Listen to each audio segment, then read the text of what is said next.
Maths miracle के दोस्तों, दुख और तकलीफ रब का बनाया हुआ वह इल्म है जिससे आपकी काबिलियत और आपके भरोसे को परखा जाता है। इंसान की पहचान की शुरुआत भले उसकी शक्ल और उसके नाम से होती होगी, लेकिन मैथ्स मिरेकल की माने तो उसकी पूरी पहचान उसके बोल, सोच और अच्छे कर्मों से होती है। Hello everyone, welcome to your mathematics YouTube channel maths miracle के इन्फो सेगमेंट में आज हम बात कर रहे हैं कि कैसे भारत का चीन से टक्कर लेना बिल्कुल आम बात हो गई है। तो आइए पूरा माजरा समझते हुए चलते हैं। पुराने भारत की विदेश नीति में चीन को चुनौती देना या चीन से टक्कर लेने जैसे शब्दों का इस्तेमाल होता ही नहीं था, लेकिन नया भारत और नए भारत की विदेश नीति में दुनिया के किसी भी कोने में चीन को चुनौती देना और किसी भी समय चीन से टक्कर लेने की बातें अब होने लगी है। और अब नए भारत की बदलती इसी सोच की वजह से चीन काफी परेशान है। चीन को हर जगह चुनौती दे रहे भारत ने उत्तरी अमेरिका और अफ्रीका में चीन को कड़ा टक्कर देने के लिए बहुत बड़ा कदम उठा चुका है।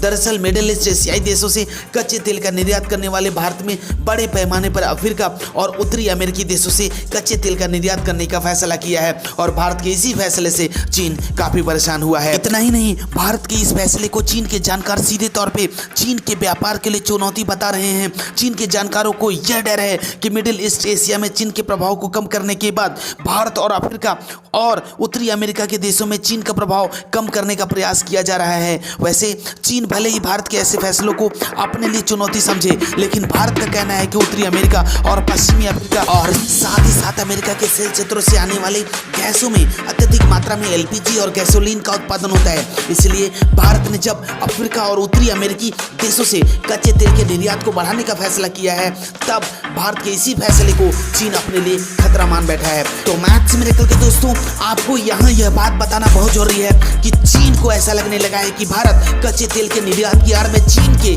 दबदबे को न केवल चुनौती देगा बल्कि चीन के व्यापार को भी प्रभावित करेगा। वैसे देखा जाए तो बिल्कुल सही भी है, क्योंकि पहले का भारत वहां पर जाने का प्रयास ही नहीं करता था जहां पर चीन पहले से ही प्रभाव पे था, लेकिन आज का भारत अपने व्यापारिक सीमाओं को तोड़ते हुए वहां पर भी चीन को कड़ी चुनौती देने के लिए तैयार है, जहां पर चीन पहले से ही काफी मजबूत स्थिति में है। यानी कि आज का भारत सीधे तौर पे चीन के एकाधिकार को चुनौती देने के लिए तैयार खड़ा है। तो मैथ्स मिरेकल के दोस्तों, अगर आप ये वीडियो मैथ्स मिरेकल के फेसबुक पेज पे लाइव देख रहे हैं तो प्लीज लाइक्स के साथ साथ शेयर करना ना भूलें, और अगर आप मैथ्स मिरेकल के यूट्यूब चैनल पे ये वीडियो देख रहे हैं तो लाइक, शेयर और सब्सक्राइब करते हुए आगे बढ़ते रहें। तो मैथ्स मिरेकल के दोस्तों, इस वीडियो के अंदर इतना ही। मिलते हैं किसी अगले वीडियो में, तब तक के लिए जय हिंद।